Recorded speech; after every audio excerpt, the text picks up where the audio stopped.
नमस्कार। मैं हूं मनोहर मनोज, पुनः कार्यक्रम सत्य असत्य और अर्ध सत्य में। दोस्तों, आज हम बात करेंगे देश में कुछ राज्य सरकारों के द्वारा और कुछ समूहों के द्वारा सरकारी कर्मचारियों के सेवानिवृत्ति के बाद दिए जाने वाले मौजूदा पेंशन नीति को बदलकर जो पुरानी पेंशन प्रथा थी उसे बहाल करने को लेकर। दोस्तों, हम ये कहना चाहेंगे कि अभी अभी पंजाब की सरकार ने, आप पार्टी की सरकार ने वहां पर अपनी पुरानी पेंशन नीति को अपनी सरकारी कर्मचारियों के लिए लागू करने का फैसला लिया। दोस्तों, बताते चले कि 2004 में एक संशोधन के द्वारा वाजपेयी सरकार ने देश के सभी सरकारी कर्मचारियों के लिए, वह राज्य सरकारों के लिए ये ऑप्शनल था कि वो 2004 के बाद जिन्होंने भी सरकारी सेवा में ज्वाइन किया है उन्हें जो सेवानिवृत्ति के बाद जो पेंशन दिया जाएगा, सरकार उसका अपने राज खजाने से वहन नहीं करेगी। सरकार कहीं न कहीं उनके जो भविष्य निधि जो कोष में जो हर पंजीकृत कर्मचारी का, पंजीकृत श्रमिक का जो एक तरह से उसमें जो अंशदान होता है और उसमें सरकार भी अपना अंशदान देती है, उन दोनों अंशदानों से संग्रहित किए गए पैसे का फंड बनाकर उसके सूद और ब्याज की से होने वाली आमदनी को उस सेवानिवृत्त कर्मचारी को बतौर पेंशन दिया जाएगा। कहीं न कहीं वाजपेयी सरकार का यह फैसला भारत सरकार और राज्य सरकारों पर पड़ने वाले गैर योजना व्यय से एक बहुत बड़ी राहत थी। हम बताते चलें कि सरकार अपने कर्मचारियों के वेतन, सरकार कर्मचारियों के पेंशन, रक्षा के खर्चे, पुलिस के खर्चे और जो सरकार जो ऋण लेती है, जो लोन लेती है, उस पर दिए जाने वाले ब्याज पर अपने कुल खर्चे का, यानी सरकारों के कुल खर्चे का 2/3 हिस्सा केवल इन्हीं मदों पर चला जाता है और केवल 1/3 मद से सरकार अपने विकास का काम करती है, चाहे उसमें स्वास्थ्य की सुविधा देना हो, स्कूल जैसे सामाजिक कल्याण के कार्यक्रम हो, शिक्षा, स्वास्थ्य और सफाई के अलावा जो अलग अलग जगह बुनियादी संरचना का निर्माण होता है, सड़कें बनती हैं, रेलवे बनती हैं, टेलीकॉम बनता है, पाइपलाइन बनता है, बिजली बनते हैं, या तमाम तरह के पेट्रोलियम जो बुनियादी संरचना है जिससे देश की अर्थव्यवस्था को त्वरण मिलता है, उन आधारभूत संरचना से उसमें सरकारों का कुल खर्चे का केवल 1/3 रकम खर्च हो पाता है। और इस दिशा में वाजपेयी सरकार ने कहीं न कहीं एक बड़ा साहस भरा फैसला लिया था कि उन्होंने 2004 तक जो आदमी जो ज्वाइन किया हो सरकारी सेवा का, उन्हें तो पुराने पेंशन के तहत उनके सेवानिवृत्ति के समय के वेतनमान का आधा पैसा मिला करता था और सरकारों पर, केंद्र सरकार हो या राज्य सरकार हो, लाखों करोड़ का एक तरह से उन पर जो है वहन करना पड़ता था। दोस्तों, हम बताते चलें कि भारत एक गरीब मुल्क है, एक विकासशील मुल्क है और ऐसे में यहाँ के सरकारी निजाम और सरकारी कर्मचारियों पर जब जनता के करों से प्राप्त पैसे का एक मोटा हिस्सा केवल उनकी खामख्वाही पर खर्च कर दिया जाए। आमतौर पे हम सब जानते हैं कि सरकारी कर्मचारियों की उत्पादकता कितनी नगण्य है। भारत के सरकारी कार्यालयों में कोई वर्क कल्चर नहीं होता, जहां पर जो है भ्रष्टाचार चरम पर होता है। कोई कर्मचारियों की कॉस्ट और आउटपुट की एनालिसिस नहीं होती, उनके रोज की ऑडिट नहीं होती, उन्होंने क्या काम किया। वो जनता के नौकर कहे जाते हैं, लेकिन जनता के साथ मालिकों के भी मालिक का व्यवहार करते हैं। तो कुल मिलाकर के जो एंटी पीपुल जो भारत की ब्यूरोक्रेसी है, वह पब्लिक से लिए हुए करों का कितने बड़े पैसे का एक तरह से वारा न्यारा कर देती है अपने वेतन पर, अपने भ्रष्टाचार और रिश्वत पर, और बाकी जब वो सेवानिवृत्त होती है तो जनता के करों का एक मोटा पैसा उन्हें पेंशन दिए जाने पर खर्च किया जाता है। और वाजपेयी सरकार ने एक बड़ा सुधार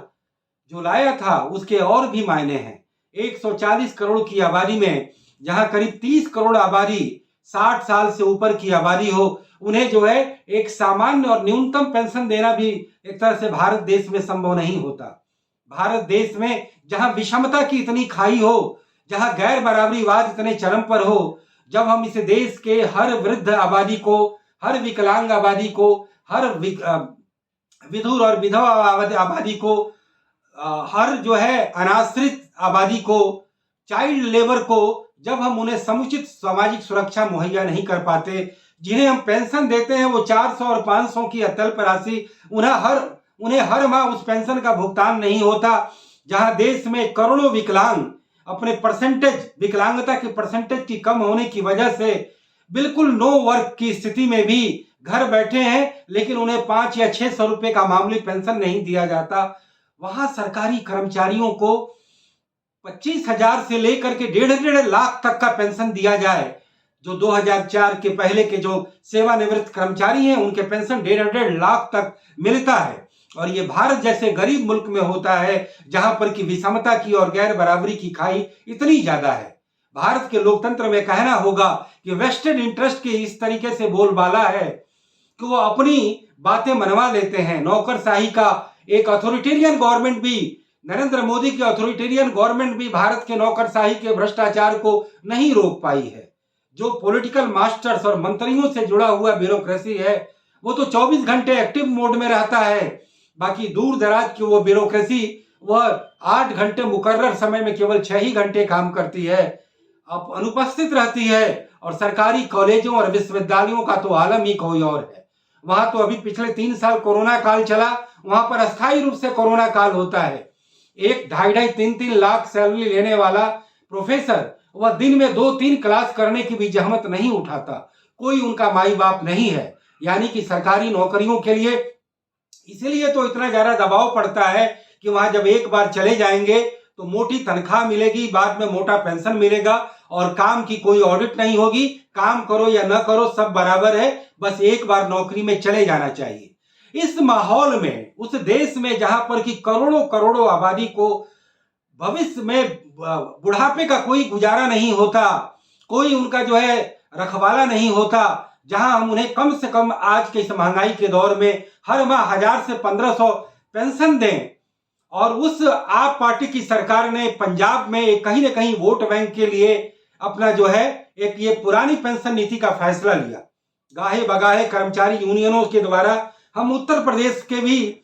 छत्तीसगढ़ के भी और जो गैर बीजेपी के जितने शासित सरकारें हैं वहां भी ये मांग सुनाई पड़ती है। और तो और कुछ पत्रकार जो ज्यादा जनहितैषी होने के एवज में कर्मचारियों के पुराने पेंशन की जो है मांग करते हैं। जिस जर्नलिस्ट की नौकरी स्थायी नहीं होती, वेतन स्थायी नहीं होता और भविष्य टोटल असुरक्षित होता है, तो कहीं ना कहीं कर्मचारियों के पुराने पेंशन नीति की मांग करना और कुछ सरकारों के द्वारा वोट बैंक के खातिर और कहीं ना कहीं प्रतियोगी राजनीति के दबाव में पुरानी पेंशन नीति को अपनाना ये अर्थव्यवस्था के साथ कितना बड़ा विश्वासघात है। हम बताते चलें कि वही आम आदमी की पार्टी की, जहां पर दिल्ली में सबसे पहले सरकार बनी, पिछले करीब 8-9 सालों से वहां सरकार चल रही है, उस दिल्ली में जो एक फ्रीबीज का कल्चर शुरू किया गया वो आम आदमी पार्टी का एक तरह से मेन पॉलिटिकल सिंबोलिज्म है, उसकी मुख्य राजनीतिक पहचान है। सारी पार्टियां आइडेंटिटी पॉलिटिक्स करती हैं, आम आदमी की पार्टी रेवड़ी बांटने और मुफ्तखोरी की पॉलिटिक्स करती है। दिल्ली में उसका राजस्व इतना ज्यादा है कि वो मुफ्त की बिजली, मुफ्त का पानी और आधी आबादी को मुफ्त की डीटीसी यात्रा करवाती है। और उसी आम आदमी पार्टी की जब पंजाब में सरकार बनती है तो पंजाब एक बड़ा राज्य है जो कि आर्थिक संकटों से भी जूझ रहा है, वहां भी पॉलिटिकल एजेंडा के तहत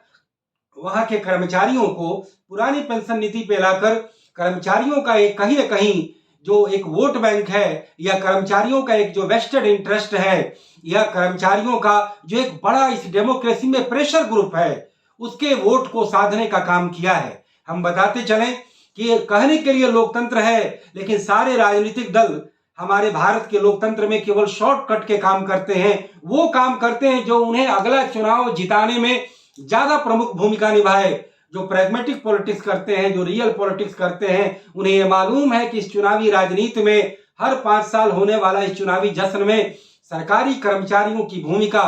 बेहद इंपॉर्टेंट होती है। कोई भी पॉलिटिकल रेजिम सरकारी कर्मचारियों को जो अपने मातहत काम करते हैं, जो जनता के सेवक हैं, वो जनता के वोट और जनता के परेशानियों को एक तरह से गौर करने के बजाय अपने सरकारी कर्मचारियों की परेशानी पर ज्यादा गौर फरमाते हैं। वो इसलिए कि सरकारी कर्मचारियों का रोल बड़ा ही की होता है चुनाव के टाइम में। सरकारी कर्मचारी अगर चाह लें कि मौजूदा सरकार को बनाए रखना है तो वो एक न एक कई तरीके के उपाय और कई तरीके के जो है वो क्लू वो पॉलिटिकल रिजीम को प्रदान करते हैं। कहना होगा कि देश में जिस तरीके का एक बड़ा सुधार अनुत्पादक खर्चे को कम करने के लिए, गैर योजना व्यय को संकुचित करने के लिए, देश में वेस्टफुल एक्सपेंडिचर को कम करने के लिए और देश में एक गैर बराबरी का समाज बनाने के लिए, जहां सरकारी कर्मचारी और आम जन के बीच जो आर्थिक स्टेटस है उसकी दूरी कम हो, उसको लेकर के जो ये पेंशन बंद करने का सुधार किया गया था, उस सुधार को एक तरह से पूरे तौर पर उलटकर पूरे आर्थिक सुधारों को धता बताई गई है। ये देश की करोड़ों जनता के साथ खिलवाड़ किया गया है। या तो इस देश में हर वृद्ध आबादी को, हर विकलांग आबादी को, सामाजिक रूप से वल्नरेबल आबादी को समुचित पेंशन अस्थायी तौर पर, नियमित तौर पर देना जब सुनिश्चित किया जाए तो उसी के रेशियो में और उसी के औसत में सरकारी कर्मचारियों को भी पेंशन देने का काम किया जाए। दोस्तों, इस कार्यक्रम में हम कहना चाहेंगे कि जिस सरकार ने इस पुरानी पेंशन नीति को अपनाया है वह एक तरह से इस देश की राजनीति को एक तरह से उसी दलदल में फेंकना चाहती है जब हम 70 और 80 के दशक में बड़े बड़े कर्मचारी यूनियनों के दबाव में उनकी सारी मांगे मानते थे और आम जनता के हितों के साथ खिलवाड़ करते थे। मैं ये कहना चाहूंगा कि भारत में वामपंथ की राजनीति का जो ये हश्र हुआ है वो इसलिए हुआ है कि उन्होंने देश की अर्थव्यवस्था, राजनीति और समाज के हर वल्नरेबल सेक्शन के साथ राजनीतिक खिलवाड़ की। केवल उपदेश दिए जाते रहे, भाषण दिए जाते रहे और केवल जो है रेटोरिक दिया जाता रहा गरीबों का, किसानों का। लेकिन वह वामपंथी पार्टियां वर्कर्स के नाम पर बड़े बड़े सफेद post worker, white collared worker और बड़े बड़े प्रोफेशनल्स के भी हितों का संरक्षण करती रही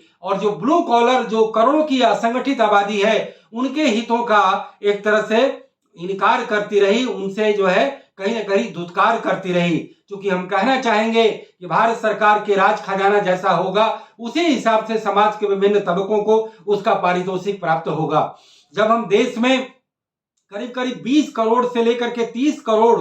जो सामाजिक सुरक्षा के पात्रता रखने वाली जो आबादी है, उनके लिए जब तक हम गारंटी कानून नहीं बनाते, पेंशन सामाजिक सुरक्षा कानून नहीं बनाते, हमें कर्मचारियों के पुराने पेंशन नीति को लाने का नैतिक अधिकार नहीं है। उन्हें जितना पेंशन मिलता है उसमें उनका आराम से गुजारा हो सकता है, वो कभी भूखे नहीं मर सकते, उनका जीवन स्तर कभी नीचे नहीं जा सकता, उनके बच्चे अच्छे स्कूलों में पढ़ते रहेंगे। लेकिन देश की करीब 80 करोड़ आबादी के जो है हमेशा जो है वो लाले पने रहेंगे। हम ये अंत में कहना चाहेंगे कि जिस दिल्ली की आप पार्टी की सरकार ने करीब 5 साल से वृद्धों के सामाजिक सुरक्षा की फाइलों को जो है ठंडे बस्ते में रखा हुआ है, उसी आप पार्टी जो है दिल्ली में लगातार मुफ्त की रेवड़ी बांटती है जो उसकी पात्रता नहीं रखते। मिडिल क्लास के शहर दिल्ली में जो है मुफ्त की बस यात्रा कराना, मुफ्त का बिजली पानी देना, ये कौन से सस्टेनेबल इकोनॉमी को दर्शाता है? अगर आपको गवर्नेंस करना है तो सारे लीकेजेस दूर करिए, सारे करप्शन दूर करिए और हैव से हैव नॉट की तरफ ट्रांसफर, रिसोर्सेज का ट्रांसफर करिए। वोट बैंक की पॉलिटिक्स के तहत इस तरीके की मुफ्तखोरी और इस तरीके की रेवड़ी बांटने का कल्चर अगर चुनाव आयोग तमाम पहचान, मनी और मसल की राजनीति के साथ साथ अगर उसका भी समूल नाश करता है तो भारत के लोकतंत्र के लिए बहुत बड़ी खबर होगी। हम ये कहना चाहेंगे कि पंजाब के आप पार्टी के देखा देखी कई राज्य सरकारों में इस तरीके की चर्चा चल रही है। गुजरात में हो रहे चुनाव को लेकर के पंजाब की आप सरकार ने यह पासा जरूर फेंका है, क्योंकि गुजरात के चुनाव में सरकारी कर्मचारियों की भूमिका अपने आप में उसे उनके फेवर में किया जाए, उनको अट्रैक्ट करने के लिए पुरानी पेंशन नीति का एक तरह से आलाप एक तरह से जगाया गया है, जो देश की अर्थव्यवस्था के लिए बेहद खतरनाक है, हैरतनाक है और कुल मिलाकर के देश के उन करोड़ों सामाजिक सुरक्षा की पात्रता रखने वाले लोगों के मुंह पर और उनके हालात पर एक बहुत बड़ा तमाचा है दोस्तों। तो दोस्तों, इसी नोट के साथ मैं अपना यह कार्यक्रम समाप्त करता हूं। पुनः किसी मुद्दे पर, पुनः किसी सवाल पर पुनः बात होगी। इजाजत दीजिए। नमस्कार, जय हिंद, गुड बाय, शब बखैर।